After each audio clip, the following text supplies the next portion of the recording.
علی بھائی اگلا سوال ہے، ذوالحجہ 1441 ہجری شروع ہونے والا ہے۔ گورنمنٹ کی جانب سے کووڈ-19 یعنی کرونا وائرس کی وبا کے خطرہ کے پیش نظر قربانی کے سلسلے میں کافی پابندیاں عائد کی جا رہی ہیں، چنانچہ اس لیے آن لائن قربانی کی سہولت بھی منظر عام پر آ چکی ہے۔ مجھے یہ پوچھنا ہے کہ جانور کو دیکھے بغیر، اسے ہاتھ لگائے بغیر اور بعض اوقات اس کا گوشت ملے بغیر کی گئی قربانیاں حلال تصور ہوں گی؟ وضاحت فرما دیں۔ دیکھیں جی، یہ بہت سینسٹیو ایشو ہے۔ اس میں جو آرگنائزیشن ریلائبل ہیں، جن کی پش کے اوپر گورنمنٹ کھڑی بھی ہو اور وہ واقعی کریں، یہ نہ ہو کہ پیسہ لے کے وہ غائب ہو جائیں، تو یہ تحقیق کرنی تو ضروری ہے، ادروائز تو قربانی نہیں ہوگی۔ آپ صرف یہ کہہ کے بے فکر نہیں ہو سکتے کہ جی میں نے آن لائن بکنگ کروائی تھی، انہوں نے کر دی ہوگی۔ کس کو کروائی تھی؟ یہاں تو لوگ جو ہیں لوگوں کے پلاٹ ہڑپ کر جاتے ہیں، تو بکرا تو اور گائے کا حصہ تو چھوٹی سی چیز ہے جو زمینیں ہتھے آ جاتے ہیں۔ تو حکومت اگر اتنے اسٹرکٹ ایس او پیز بنا رہی ہے کرونا وائرس کووڈ-19 کے پوائنٹ آف ویو سے، تو ان کی یہ ذمہ داری ہے کہ پھر وہ ایک لسٹ جاری کرے جس کے اوپر وہ بتائیں کہ یہ آرگنائزیشنز ہیں جو آفیشلی ایتھرائز ہیں کہ یہ آن لائن قربانی کی خدمات سر انجام دیں گی۔ سر یہاں تو لوگوں نے آن لائن حج عمرے کے اوپر بکنگ کر کے لوگوں کے پیسے لے کے بھاگے ہیں، تو قربانی ان کے لیے ہڑپ کرنا کون سا مسئلہ ہے؟ تو میرا تو مشورہ یہ ہے کہ آپ کوئی ایسی آرگنائزیشن دیکھیں جن کی کریڈیبلٹی ہے۔ یعنی اگر آپ مجھ سے پوچھیں پرسنلی تو الخدمت فاؤنڈیشن جو جماعت اسلامی کی ہے، کئی دہائیوں سے وہ اس طرح کی اجتماعی قربانی والا معاملہ وہ لے کے چل رہے ہیں، اور اس میں غریبوں کے لیے جو قربانی والا معاملہ ہے، یعنی جنوبی پنجاب میں یا زلزلہ زدگان کے لیے انٹیریئر سندھ کے اندر جہاں پہ غریب لوگ موجود ہیں، وہ وہیں سے سستے بکرے خرید لیتے ہیں۔ اب مارکیٹ میں جو بکرا سپوز 30,000 کا مل رہا ہے، ان کو وہ 18-20 کا مل جاتا ہے، پھر یہاں لانے کا خرچہ بھی نہیں ہوتا، وہ وہیں پہ اس کو قربان کرتے ہیں، وہیں پہ غریبوں میں تقسیم کر دیتے ہیں۔ جب کبھی اس طرح کی آفات آتی ہیں تو میں الحمدللہ میری تو سالہ سال سے روٹین ہے، میں نے کبھی قربانی مس نہیں کی، تو ایسے موقعوں کے اوپر تو میں قربانی الخدمت والوں کو ہی کر دیتا ہوں کہ بھئی آپ خود کریں، گھر میں گوشت بھی نہیں آئے گا، مجھے پتہ ہے کہ انہوں نے ایمانداری کے ساتھ کرنا ہے، اور یہ بھی ان پہ یقین ہے کہ وہ چوتھے دن قربانی نہیں کریں گے، 3 دن کے اندر ہی کر لیں گے، تو کیونکہ قربانی تو 3 دن ہے، چوتھے دن والی روایت ہی ضعیف ہے۔ الموطا امام مالک میں گولڈن چین سے عبداللہ بن عمر کا قول موجود ہے کہ قربانی عید کے بعد 2 دن تک درست ہے۔ عید کا دن ایک ہوتا ہے 10 ذوالحجہ، قربانی کے دن یوم النحر 3 ہوتے ہیں، 10، 11، 12۔ جو 11 اور 12 ہیں وہ عید کے دن نہیں ہیں، وہ قربانی کے دن ہیں۔ عید کا دن ایک ہی ہے، اس لیے نماز پہلے دن پڑھی جاتی ہے، ورنہ تو کہ کوئی پہلے دن پڑھ رہا ہو، کوئی دوسرے دن، کوئی تیسرے دن، ٹھیک ہو گیا۔ عید کا ایک دن ہے، یوم النحر ایام جو ہیں نہر کے وہ 3 ہیں، 10، 11، 12۔ تو الخدمت والوں کو دیں۔ میرا خیال ہے شوکت خانم والوں نے بھی کوئی اناؤنسمنٹ کی ہے، یعنی کہ کھالیں تو وہ جمع کرتے ہیں، مجھے نہیں پتا کہ انہوں نے باقی والا سلسلہ شروع کیا ہے کہ نہیں کیا۔ اور یہ آن لائن والا سسٹم کوئی ابھی نیا نہیں انٹروڈیوس ہوا، آلریڈی کئی سالوں سے حج کے اوپر تو قربانیاں آن لائن ہو رہی ہیں۔ سر وہاں اتنی مصروفیت ہوتی ہے 10 ذوالحجہ کے دن کہ اگر آپ منا میں خود قربانی کے لیے جائیں تو پھر آپ تو طواف زیارت کر چکے۔ ہم نے بینک والی آن لائن قربانی تو نہیں کی تھی، وہاں پہ آپ یہ ہے کہ حج عمرے کے لیے جو جاتے ہیں نا حج کے لیے لوگ، وہ بینک میں ان کو ریسپٹ دے دی جاتی ہے کہ یہ آپ کا نمبر ہے، فلاں دن اتنے بجے قربانی ہو جائے گی۔ تو پریفریبل تو یہ ہے کہ یہ ترتیب قائم رہنی چاہیے۔ پہلے آپ نے رمی کرنی ہے جمرات کی، اس کے بعد قربانی کرنی ہے، اور پھر سر کے بال منڈوانے ہیں اور کپڑے سادہ پہن کے تو طواف زیارت کرنا ہے۔ لیکن بخاری مسلم میں احادیث موجود ہیں کہ نبی علیہ السلام کے مبارک زمانے میں کچھ اصحاب کی ترتیب بدل گئی، کسی نے پہلے قربانی پہلے کر لی، بال بعد میں منڈوائے، کسی نے جو ہے وہ قربانی پہلے کر لی اور جمرات والا معاملہ بعد میں کیا۔ ہر طرح کی پاسبلٹی بخاری مسلم میں آتا ہے، نبی علیہ السلام کو پیش کی گئی تو آپ نے فرمایا لا حرج، مختصر جواب دیا، کوئی حرج نہیں۔ مقصد یہ ہے کہ اس دن یہ کام کرنا ہے، ترتیب آگے پیچھے ہو سکتی ہے، لیکن سنت ترتیب یہی ہے کہ پہلے جمرات کو کنکریاں ماری جائیں، پہلے دن 10 ذوالحجہ کو صرف ایک جمرے پہ جا کے کنکریاں مارنی ہوتی ہیں، ساتھ ایک شیطان کو، جو بڑے والا شیطان ہے جو قبلے والی سائڈ پہ ہے قریب، پہلے 2 کو چھوڑ کے تو اس پہ جانا ہوتا ہے۔ اس کے بعد آپ نے قربانی کرنی ہے۔ اب منا میں اگر 10 ذوالحجہ کو آپ قربانی کرنے کے لیے منا خود چلے گئے نا تو آپ کی تو عشاء وہیں ہو جانی ہے، تو ہم جس پرائیویٹ گروپ کے ساتھ گئے تھے 2007 کے اندر، تو یہیں سے انہوں نے بتا دیا تھا کہ ہمارے ساتھ ہر سال اس طرح لوگ جاتے ہیں جن کا یہ پرمننٹ کاروبار ہے، وہ وہاں سے جا کے پہلے ہی خرید لیتے ہیں بکرے. یہ ان کا موبائل نمبر ہے، ان سے ملاقات بھی کروا دی، فون بھی کیا، انہوں نے جانور بھی ہمارے خرید لیے. انہوں نے کہا کہ جی آپ نے اب ہمیں کنکریاں مارنے کے بعد فون کرنا ہے. ہم نے کنکریاں مارنے کے بعد فون کیا کہ جی اس طرح ہم نے کنکریاں مار دی ہیں، میں تھا، میری وائف تھی، تو یہ نام ہے ہمارا، ہمارے والے جو 2 بکرے ہیں یا دمبے ہیں وہ آپ قربان کرتے ہیں. انہوں نے کیے. انہوں نے کہا جی آپ 15 منٹ بعد دوبارہ کال کریں، ہم آپ کو کنفرم کریں گے کہ آپ کا ہو چکا ہے کہ نہیں. بینک میں یہ کنفرمیشن نہیں ہوتی لیکن پھر بھی ریلائبلٹی ہوتی ہے. ہم نے تو اس کو ایکسٹرا انشور کیا. پھر ان کو فون کیا، انہوں نے کہا ہاں جی ہو گئی ہے، آپ جا کے سر کے بال منڈوا لیں. اس طرح یہاں بھی قربانی کے اندر یہی صورتحال ہے کہ آپ کو یہ انشور ہونا چاہیے کہ وہ گورنمنٹ اس کو آن کرے کہ آن لائن واقعی قربانی ہو رہی ہے، کیونکہ اس میں پھر کئی ایک چیزیں جڑی ہوئی ہیں نا. صحیح مسلم میں حدیث ہے، جس کا قربانی کا ارادہ ہے بڑی عید کی، تو ذوالحجہ کا چاند نظر آتے ہی اس نے اب اپنے جسم سے، اپنی کھال سے کوئی چیز ریموو نہیں کرنی، نہ ناخن، نہ غیر ضروری بال، نہ سر کے بال، نہ مونچھوں کے بال، نہ داڑھی کے بال، کوئی بھی چیز وہ کاٹ نہیں سکتا اپنے کھال سے اور جسم سے، حتیٰ کہ 10 ذوالحجہ کا دن آ جائے اور عید کی نماز کے بعد، قربانی کرنے کے بعد آپ یہ کریں گے. یہ سنت ہے، واجب نہیں، سنت ہے. اور سنن نسائی میں ایک حدیث ہے کہ اگر کسی کے پاس قربانی کی استطاعت نہیں ہے اور وہ بھی یہی عمل کر لیتا ہے تو اللہ تعالیٰ اسے بغیر قربانی کیے قربانی کا ثواب دے دے گا. اس کے لیے یہ ہے کہ پھر ظاہر ہے وہ عید کے بعد کوئی بھی کسی کی بھی پہلی قربانی ہوگی، اس کے بعد وہ اپنے غیر ضروری بال اور ناخن وغیرہ صاف کر سکتا ہے. لیکن اس کے لیے اس میں شرط یہ ہے کہ وہ ناخن اس دن پھر کاٹے گا. عام والے کے لیے ضروری نہیں کہ 10 ذوالحجہ کو ضرور اس نے قربانی کے بعد یہ 11 کو کاٹنے ہیں، لیکن اس کے لیے ہے کہ وہ یہ کرے گا تو اسے ثواب ملے گا. اس نے انشور کرنا ہے اس چیز کو. اور یہ بھی سنت ہے کہ نبی علیہ السلام، صحیح مسلم میں آتا ہے کہ آپ علیہ السلام قربانی کے گوشت کھانے تک، یعنی وہ ایک منی روزہ رکھتے تھے اور اس قربانی کے گوشت کے ساتھ ناشتہ کیا کرتے تھے یا دوپہر کا کھانا تناول. تو وہ آپ کے لیے تو تھا، آپ کی تو صبح پہلی قربانی ہو جاتی تھی. اب یہ تو نہیں ایک بندے کی عصر مغرب کے وقت جا کے قربانی ہو رہی ہے پورا دن بھوکا رہے گا، یہ ایک افضل ہے. یا دوسرے دن ہو رہی ہے تو وہ رہے گا. اچھا اس میں یہ بھی یاد رکھیں، بعض اوقات لوگ انگلینڈ امریکہ میں بیٹھے ہیں، وہاں ان کے لیے قربانی کا مسئلہ ہے تو یہاں پہ وہ قربانی کے لیے پیسے بھجوا دیتے ہیں. تو یہاں پھر آپ کوشش کریں کسی ایسے دن قربانی کریں جو آپ کا اور ان کا کامن ہو. ویسے تو حرج کوئی نہیں، آپ پہ یہاں کی شریعت اپلائی ہوگی. لیکن اب ہمارے پاس آن لائن ایک چیزیں جج کرنے کا طریقہ موجود ہے. عموماً ان جگہوں پہ ایک دن پہلے ہی عید ہو جاتی ہے، تو جس دن ان کی عید ہو اس دن آپ قربانی نہ کریں جب تک آپ کی نہ آ جائے. تو جب وہاں 11 ہوگی آپ کی 10 ہوگی عموماً، کیونکہ سعودیہ کے ساتھ کر رہے ہوتے ہیں. جو کامن دن بنے نا، یہ بھی اکثر لوگ جو ہے وہ فارن کے لوگ پوچھ رہے ہوتے ہیں، جو کامن دن بنے اس میں کریں، کیونکہ ظاہر ہے انہوں نے پھر بعد میں بال ریموو کرنے ہیں، ناخن کاٹنے ہیں، مونچھیں پست کروانی ہے، سارے معاملات کرنے ہیں. تو جو باہر کے ملکوں سے پیسہ بھیج رہے ہیں پھر وہ اس طریقے سے اس چیز کو مینیج کریں، اور ان کے لیے تو آسانی ہے.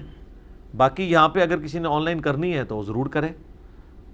رہا مسجدوں میں، مدارس کے اندر جو سلسلہ ہے وہ بھی بڑا ریلائبل ہے، وہ تو آپ کے سامنے ہو رہا ہوتا ہے، بلکہ وہ تو اتنا انشور کرتے ہیں کہ ہاتھ بھی پھرواتے ہیں، بلکہ وہ قربانی سے پہلے سب کو بلاتے ہیں کہ جی ہاتھ پھیریں. اچھا یہ اس کی وجہ سے نقصان یہ ہے کہ لوگ سمجھتے ہیں کہ میری موجودگی وہاں پہ ضروری ہے، جس طرح یہ سوال میں ہے کہ جی ہاتھ بھی نہیں لگایا، دیکھا بھی نہیں ہے. نہیں، وہ دیکھنا، ہاتھ لگانا اس لیے نہیں ہوتا، وہ اس لیے ہوتا ہے کہ جس طرح ابو داؤد، ترمذی، ابن ماجہ میں حدیث ہے کہ مولا علی علیہ السلام کہتے ہیں کہ نبی علیہ السلام نے لنگڑے جانور کی اور جس کی آنکھ نکلی ہو، سینگ ٹوٹا ہو، لاغر ہو، یہ 4 جس میں خامیاں ہوں، اس کی قربانی کرنے سے منع فرمایا. وہ اس لیے دیکھا جاتا ہے جانور کو. تو وہ سب کچھ تو مدارس اور مسجدوں کے جو محتمم ہیں وہ تو پورا ان کا تو اتنا ایکسپیرینس ہوتا ہے کہ وہ پوری چیزیں انشور کر کے لے کے آتے ہیں. ہاں بعد میں اگر کوئی جانور، جس طرح 1-2 جانور ہر دفعہ کسی مسجد کے نا چھلانگ مار کے زخمی ہو جاتے ہیں، ایون مر بھی جاتے ہیں، تو وہ سنن کبریٰ البیہقی میں عبداللہ ابن زبیر نے دیکھا کہ ایک بندہ جانور قربان کرنے لگا اونٹ، تو اس کے اونٹ کی ایک آنکھ نکلی ہوئی تھی. تو عبداللہ بن زبیر نے فرمایا کہ اگر یہ آنکھ تیری خریداری سے پہلے کی نکلی ہے پھر تو تیری قربانی کوئی نہیں، اگر بعد میں نکلی ہے تو پھر قربانی ہوگی. تو یہ ہمارے پاس ثبوت ہے کہ اگر عیب جانور میں بعد میں پیدا ہو جائے تو قربانی ہو جائے گی. پہلے تھا، آپ کو پتہ بعد میں چلا، سر آپ وہ آپ کسائی کے والے ہی کریں، قربانی آپ کی کوئی نہیں ہونی. اس میں فقہ حنفی کا ایک بڑا ڈینجرس مسئلہ ہے کہ اگر آپ پہ قربانی واجب تھی بقول ان کے، کیونکہ سنن ابن ماجہ میں ایک حدیث ہے کہ جو استطاعت کے باوجود قربانی نہ کرے، یہ المستدل الحاکم میں بھی حدیث موجود ہے، وہ ہماری عیدگاہوں سے دور رہے، اس میں سخت وعید ہے۔ اس کی وجہ سے حنفی یہ سمجھتے ہیں کہ عید قربان کی قربانی صاحب حیثیت کے اوپر فرض ہے، واجب یعنی کہ، جبکہ دوسری طرف سنن کبریٰ البیہقی میں، المصنف ابن ابی شیبہ میں موجود ہے کہ سیدنا ابو بکر و عمر رضی اللہ عنہما استطاعت کے باوجود بھی بعض اوقات قربانی چھوڑ دیتے تھے تاکہ امت اسے واجب نہ شمار کر لے۔ راجہ قول یہی ہے کہ یہ سنت ہے، شیعہ کے نزدیک بھی سنت ہے، اہل سنت میں صرف حنفیوں کا اختلاف ہے، باقی شافعی، مالکی، حنبلی سب کے نزدیک سنت ہے، یہ واجب نہیں ہے۔ چلیں اگر کوئی اسے سنت تاکیدی اور واجب بھی سمجھ لیتا ہے تو وہ یہ کہتے ہیں کہ جس کے اوپر یہ یعنی وہ نہیں تھی واجب اور اس نے جانور لے لیا اور اس کا جانور مر گیا یا چوری ہو گیا، تو اب اس پہ واجب ہے کہ دوسرا جانور لے۔ اگر اس پہ واجب نہیں تھی اور اس نے لیا اپنی شوق سے، پہلے بیچارے نے بڑی مشکل سے جوڑ کے لیا، وہ کہتے ہیں اس کا چوری ہوگا تو وہ نیا لے گا، اور جس پہ واجب تھی اس کا اگر چوری ہو گیا مر گیا، وہ اس کو نیا لینے کی ضرورت نہیں ہے۔ آلموسٹ تقریباً جو ایک لاجک پہ چیز چل رہی ہوتی ہے اس کے اپوزٹ ہوتی ہے ان کی ایک چیز، وہ آپ اس میں اب آپ دیکھ لیں۔ تو اگر آپ یہ سمجھ رہے نہیں ہیں، اس سے جا کے مسئلہ پوچھ لیں۔ وہ کہیں گے جی اصل میں نا وہ اس کو اس لیے ہم بتاتے ہیں کہ اس پہ تو اللہ نے واجب رکھی نہیں تھی، تو اس نے خود اپنے اوپر واجب کروا لی تو ہن بھگتے، ٹھیک ہے، یعنی آندہ کدے بھی قربانی دی نیت بھی نہ کرے بھول کے، اینو کہنے نیکی گلے پہنا، او دے ایسے گلے پوے نیکی کہ آندہ نیکی دی نیت بھی نہ کرے۔ سب کہانیاں ہیں، فتوے ہیں، مولویوں کے اپنے اجتہاد ہیں، یہ کوئی شرعی مسائل نہیں ہے۔ تو ان ساری چیزوں کو انشور کرنا، اور یہ بھی یاد رکھیے گا صحیح مسلم میں حدیث ہے کہ قربانی صرف دوندے کی ہوگی، ہاں یہ نہ وہ کہتے ہیں پکا کھیرا ہے سال ہے، وہ بہت کیٹاسٹرافک کنڈیشن ہے، اور وہ بھی بھیڑ کے لیے ہے، نہ بکری کے لیے ہے نہ گائے کے لیے، وہ بھی ایک اگر نہ پائے۔ میں نے قربانی کے مسائل کے اوپر بڑا ڈیٹیل لیکچر دیا ہے، مسئلہ نمبر 52 آپ دیکھ سکتے ہیں، بلکہ ہم نے ارادہ کیا کہ اگلی مجلس ساری قربانی کے اوپر رکھیں، وہ سارے مسائل مجلس میں بھی ایک دفعہ کریں، اور جو جدید مسائل آ رہے ہیں اس میں وہ ساری ڈیٹیلز کے ساتھ ہم ان کو کور کر لیں۔ تو اس کیس میں آن لائن قربانی ہو جائے گی آپ کی، بس صرف ان کو انشور کر لیں۔ گوشت آپ کا خود کھانا ضروری نہیں ہے، غریبوں میں تقسیم ہو گیا۔ یہ ویسے جو یہ صرف ایک مستحب ہے، وہ اجتہاد کی ہے سورہ حج کی آیت کے تحت کہ جو تم اللہ کی راہ میں اونٹ گراؤ حج کے موقع کے اوپر، حج تمتع پہ یا قران پہ، تو خود بھی کھاؤ، غریبوں کو بھی دو، اپنے رشتہ داروں کو بھی کھلاؤ۔ اس کی ایسے کہتے ہیں 3 حصے کر لیے جائیں، آپ سارا بھی خود رکھ لیتے ہیں تب بھی جائز ہے، سارا بانٹ دیتے ہیں تب بھی جائز ہے، اس میں کوئی ریسٹرکشن نہیں ہے۔ ایک چیز ہے، بخاری مسلم میں حدیث ہے کہ جس سال قحط پڑا تھا نبی علیہ السلام نے 3 دن سے زیادہ قربانی کا گوشت رکھنے سے منع فرما دیا تھا، اور صحابہ کو انشور کیا تھا کہ یہ سارا آپ تقسیم کریں۔ اس کے تحت میرا اجتہاد ہے کہ اگر غربت عام ہو جائے یا کوئی کیٹاسٹرافک کنڈیشن ہو، زلزلے کی یا سیلاب کی یا کوئی قدرتی آفت، تو پاکستانی حکومت یہ اناؤنسمنٹ کر سکتی ہے کہ کوئی شخص اپنے گھر 3 دن سے زیادہ گوشت نہیں رکھے گا، یعنی 3 مہینے چلتا رہے، تقسیم کریں لوگوں میں۔ اگلے زمانوں میں آپ کو پتہ دھوپ میں خشک کر کے گوشت سنبھال لیا کرتے تھے۔ یہ ایام تشریق 4 کیوں ہیں؟ ان 4 دنوں میں وہ گوشت کو خشک کیا کرتے، تشریق کہتے ہیں نا دھوپ میں خشک کرنا۔ آج بھی جو لوگ اس فن سے، اس زمانے میں ظاہر ہے آپ کو پتہ ہے فریج تو نہیں ہوتے تھے، تو دھوپ میں خشک کر کے تو وہ گوشت سیو کر لیتے تھے آپ 5-6 مہینے تک بھی، اس میں پھر بیکٹیریا نہیں پڑتا تھا۔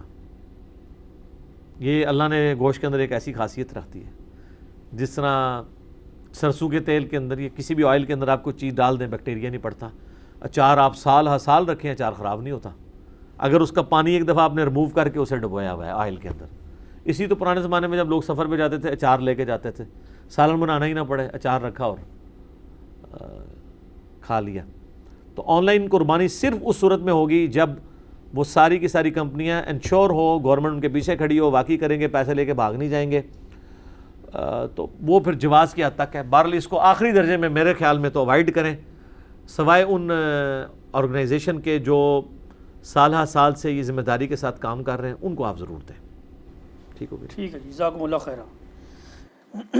علی بھائی اگلا سوال ہے، قربانی کے دنوں میں ایک اور سوال بھی خوب زبان زد عام ہوتا ہے کہ اگر ہم قربانی کی بجائے اتنی رقم کسی غریب خاندان کی مالی مدد پر صرف کر دیں تو کیا ہماری قربانی ادا ہو جائے گی؟ آج کل تو ویسے ہی کرونا وائرس کی وبا کی وجہ سے کئی خاندان بے روزگار اور ضرورت مند ہو چکے ہیں۔ تو یار ضرورت مند اور بے روزگار ہو چکے ہیں تو آپ ضروری ہے آپ نے ان کو پیسہ دینا ہے، گوشت دیں، پکا کے کھائیں وہ، یہ آپ نہیں کر، شعار اللہ کو آپ بدل نہیں سکتے۔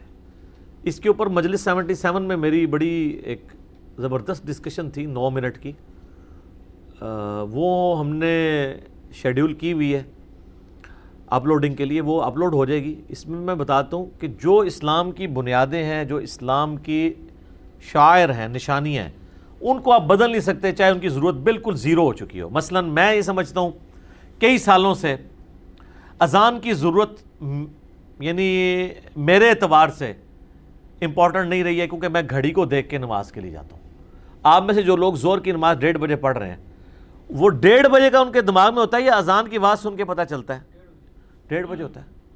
یہ تو آج کل سمارٹ فون ہے تو وہ بول پڑتے ہیں نا، وہ آپ بند بھی کر دیں تب بھی آپ کے دماغی گھڑی کہے گی 1:30 بجے نماز ہے۔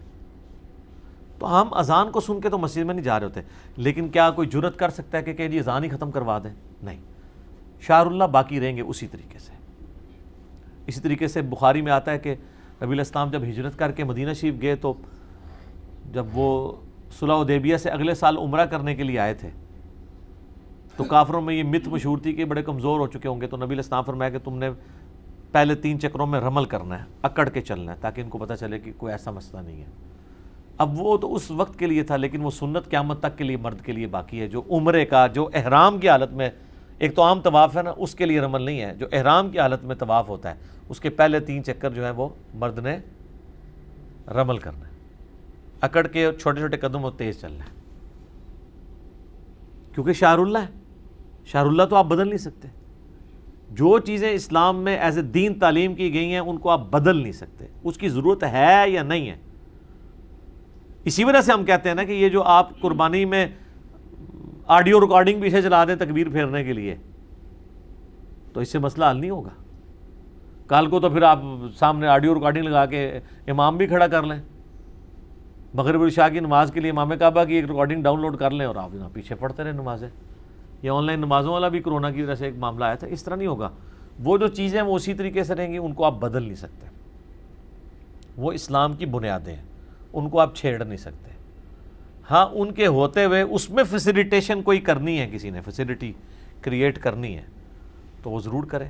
اور باقی یہ جو بہانہ ہے نا کہ جی وہ غریب لوگ ہیں تو ہم کریں ان کو مطلب پیسے دے دیں قربانی کی جگہ، آپ نے یہ دیکھنا ہے کہ اللہ تعالیٰ کو اس دن کیا چیز پسند ہے۔ قرآن میں سورہ حج میں ہے کہ اللہ تعالیٰ کو نہ تو گوشت پہنچتا ہے نہ خون، وہ تمہارے دلوں کے تقوی کو دیکھتا ہے۔ ایک ضعیف حدیث ہے کہ عید قربان والے دن کوئی شخص کتنی بھی نیکی کر لے وہ کبھی بھی قربانی کا مقابلہ نہیں کر سکتی، اور اس کو سپورٹیو باقی چیزیں موجود ہیں جو حدیث ہے ابن ماجہ کی، کہ جو اور حاکم میں بھی موجود ہے کہ جو استطاعت کے باوجود قربانی نہیں کرتا ہماری قربان گاہوں سے دور ہے۔ تو نبی علیہ السلام نے ایمفسائز قربانی کے اوپر کیا۔ تو سر آپ قربانی دیں نا، مطلب اس اعتبار سے کہ وہ بیچارے تو پورا سال گوشت نہیں کھا پاتے، چھوٹا گوشت کتنا مہنگا ہے، ایون موٹا گوشت بھی صحیح قربانی کے دنوں میں ہی صحیح گوشت ملتا ہے۔ یقین کریں میں تو سال بعد جو قیمے والے پراٹھے یا کباب کھانے ہوتے ہیں نا وہ قربانی، اور یہ حقیقت بات ہے، چاہے آپ اس کو روحانی مسئلے کے طور پہ بیان کریں یا اس کی کوئی فزیکل ریزن تلاش کریں، جو قربانی کے گوشت کا مزہ ہے نا وہ کسی گوشت کا نہیں۔ وہی موٹا گوشت آپ عام دنوں میں کھائیں، قربانی میں وہ اس لیے کوئی تازہ بھی ہوتا ہے اور فریش ہوتا ہے، بچڑے کا ہی ہوتا ہے، یہ نہیں کہ کوئی بیمار بھینس تھی وہ ذبح ہوئی آپ لے آئے ہیں۔ مارکیٹ میں تو پتہ نہیں چلتا کس کس چیز کا قیمہ چل رہا ہے، بیمار تھی مردار تھی کیا ہے، کہ یہ کم از کم سامنے ہوتا ہے۔ اس میں ایک روحانی پہلو اس اعتبار سے آ جاتا ہے۔ تو غریب لوگوں کو دیں، وہ گوشت جو ہے وہ استعمال کریں گے، ضروری ہے ان کو پیسے ان کے ہاتھ میں پکڑانے ہیں، پیسے آپ ویسے دے دیں ضرور شوق، ان کے پیسے نہ کاٹیں۔ البتہ اس میں ایک پہلو ہے جس کی طرف ڈاکٹر اسرار صاحب بھی بڑا زور دیتے تھے، اس میں ان کے ساتھ ہوں، کہ جس نے ایک فرض حج کر لیا ہے، اب وہ حج پہ حج کر رہا ہے، عمرے پہ عمرے کر رہا ہے، اس کو ہم کہیں گے بھائی یہ کام چھاٹ، غریباں اتنے خرچ کر، کسی غریب بچی دی شادی کرا دے، کیونکہ اینڈ رزلٹ تو نے ثواب کمانا ہے نا۔ مجھے اگر یہ پتہ چلے کہ مجھے حج کرنے پہ 1 ارب نیکیاں مل رہی ہیں اور ایک بچی کی شادی کرنے پہ مجھے 1000 ارب نیکی مل رہی ہے، تو میں نے کیوں حج جا کے نفلی کرنا ہے؟ فرض حج کی بات نہیں کر رہا، نوافل کی۔ اور پھر وہ کہتے ہیں نہیں حضرت عمر فاروق ہر سال حج کرتے تھے. سر حضرت عمر فاروق حج کرتے تھے تو مدینے سے مکے آتے تھے نا. یہ تو نہیں ہے کہ آپ رشیا سے یا شام سے یا افغانستان سے جاتے تھے. اگر حضرت عمر یہاں بیٹھے ہو تو پھر میں دیکھتا وہ ہر سال حج کرتے ہیں کہ نہیں. ان کے لیے پاسبل تھا حج کرنا, کرتے رہے. تو صحابہ کرام نے تو ایک ایک ہی حج کیے ہیں. حجۃ الوداع کے موقع پر جو تبلیغ کے لیے صحابہ نکلے ہیں وہ دوبارہ واپس نہیں ہیں, ان کی تو قبریں دوسرے علاقوں میں بنی ہیں. خود رسول اللہ صلی اللہ علیہ وسلم نے بھی ایک ہی حج کیا ہے. عمریں آپ نے زیادہ کی ہیں 4 کے قریب, ان میں سے بھی ایک قضاء عمرہ تھا صلح حدیبیہ والا. باقی اگر آپ پوری لائف سپین میں دیکھیں تو 4 عمریں کچھ بھی نہیں ہے. یہاں تو لوگ ہر سال جو ہے وہ حرام کی کمائی کے بعد رمضان شریف میں اعتکاف مسجد نبوی میں کرتے ہیں, اور وہ یہ سمجھتے ہیں کہ ہم اب اس سارے مال کو پاک کروا لیں گے, اور پھر آگے ڈنڈورا پیٹتے ہیں. جاتے ہیں عمرے پہ اور رشتہ داروں کو مصیبت ڈال دیتے ہیں. وہ ان رشتہ داروں کی ذمہ داری جو ہے وہ جاتے ہوئے ملنا بھی ہوتا ہے, اور واپسی پہ بھی جناب ان کا خرچہ کرواتے ہیں, اور اگر کوئی نہ آئے اسے ناراض ہوتے ہیں. بھئی اللہ کے لیے گئے جاؤ. تو اس طرح کے جو فالتو قسم کے حج عمرے ہیں نا, میں تو 2014 میں لاسٹ ٹائم گیا ہوں نا, میں نے اپنی وائف سے خانہ کعبے میں عہد لیا ہے کہ پائی اون نہیں آنا اتنے. اون قیامت دن ملاقات ہوئے گی اللہ نال. اللہ تھا گھر سے ویکھ رہا ہے, اللہ نے بھی ملنا ہے انشاءاللہ. کیونکہ حج کر لیے 2007 میں, اس کے عمرے اس سے پہلے بھی کیے, بعد میں بھی کی. 2014 میں میں ایگری نہیں تھا, وائف کے کہنے پہ گیا. میں نے تو کنکلوڈ کر لیا تھا حج کے موقع پہ کہ اب دوبارہ نہیں آنا. ٹھیک ہے, تو اب تو خیر ویسے ہی حالات سازگار نہیں ہیں, تو حج میں نے کر لیا ہوا ہے, عمرے بھی کیے ہوئے ہیں. تم زیادہ دل کرتا ہے تو ویڈیو لگا کے دیکھ لیتے ہیں, ہمیں تو اب مسئلہ نہیں کوئی. اور اس کے پیچھے نیت یہ تھی کہ ان کاموں کے لیے پیسہ نہیں لگانا چاہیے. البتہ اگر کوئی شخص اتنا امیر ہے کہ وہ حج عمرہ نفلی بھی کر سکتا ہے اور غریبوں پہ بھی لگا سکتا ہے, اس کے اوپر کوئی قدغن نہیں, کرے جی. اس پہ بھی یہ جو فنیٹک قسم کے لوگ پابندیاں لگاتے ہیں نا کہ نہیں جی وہ جو عمرہ کر رہا ہے وہ بھی پیسے غریبوں کو دے, اور سر وہ لاکھوں پہلے ہی غریبوں کو دے رہا ہے, اس بیچارے کو ایک عمرہ کر لینے دو. میں ان کی بات کر رہا ہوں جو پورا سال جوڑ کے عمرے کے لیے جاتے ہیں, کہ وہ جوڑ کے ویلفیئر کے کاموں میں لگائیں, وہ زیادہ بہتر ہے. ٹھیک ہو کہ نہیں؟ کسی دوسرے کو کروا سکتا ہے. ہاں دوسرے کو بھی کروا سکتا ہے, بہت اچھی بات ہے. دوسروں کو بھی کروائیں, ان کی خواہش بھی پوری کریں. کئی لوگ ہیں بیچارے وہ پوری زندگی یعنی یہ خواہش کرتے ہیں کہ ہمیں کوئی چلے کروا دے, وہ بھی کروائیں, بہت اچھی بات ہے. حج بدل کروا دیں اپنے کسی مرے ہوئے رشتہ دار کی طرف سے. اگر ویسے کسی کو پیسے دینے کو نہیں دل کر رہا تو کسی غریب سے کہیں کہ وہ آپ کی طرف سے حج بدل کر دے, اس کو فائدہ ہوگا, وہ عمرہ اپنا کر لے گا, آپ کا حج بدل کر دے گا. ٹھیک ہو.